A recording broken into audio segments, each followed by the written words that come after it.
Pada kesempatan kali ini kita akan membahas mengenai salah satu langkah yang dilakukan oleh pemerintah untuk menghalau dan juga memberantas korupsi.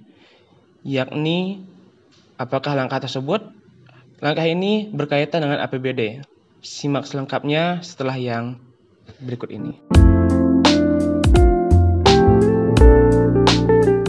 Assalamualaikum warahmatullahi wabarakatuh. Kembali lagi bersama saya, Dodi.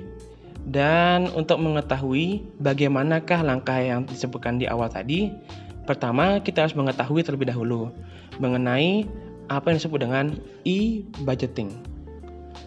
E-budgeting ini adalah suatu cara dalam penyusunan anggaran pendapatan dan belanja daerah dengan menggunakan sistem dan aplikasi komputer berbasis web untuk penyusunan anggarannya. Sehingga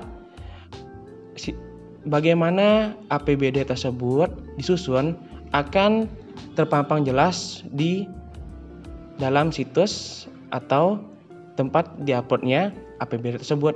Sehingga APBD tersebut dapat dilihat di dalam web atau internet. Nah, dengan keberadaan e-budgeting ini, masyarakat jadi dapat berkontribusi pula dalam memberantas korupsi di pemerintahan dan penggunaan APBD. Dengan dipampangkannya APBD di situs web atau aplikasi web karena berbasis elektronik, maka masyarakat juga dapat melihat, mengawasi, dan dapat melaporkan bila mana terjadi pelonjakan atau kekurangan dalam APBD-nya secara drastis. Dengan keberadaan e-budgeting ini pula diharapkan korupsi dapat diminimalisir berkat adanya pengawasan dan juga perhatian oleh masyarakat. Masih dalam ranah APBD. Pada kali ini kita juga akan membahas mengenai bagaimana jika APBD itu disahkan dengan peraturan gubernur, bukan dengan peraturan daerah. Jika APBD disahkan dengan peraturan gubernur, maka bisa saja dilakukan. Hal ini sudah diatur dalam Undang-Undang Nomor 23 Tahun 2014. Jika dengan menggunakan peraturan gubernur disahkannya APBD tersebut, maka dampaknya adalah APBD hanya dapat disesuaikan atau dilakukan perubahan sekali saja, kecuali jika dalam kondisi yang luar biasa. Jadi dengan keberadaan e-budgeting ini diharapkan masyarakat juga dapat membantu dalam meminimalisir terjadinya korupsi dalam pemerintahan.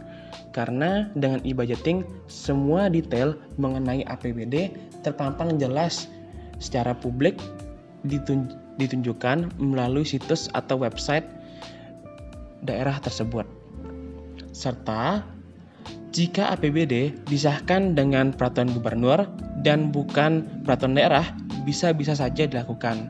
Namun, jika dengan peraturan gubernur, maka perubahan terhadap APBD hanya dapat dilakukan satu kali saja dan tidak bisa dilakukan lebih dari satu kali kecuali jika dalam keadaan luar biasa.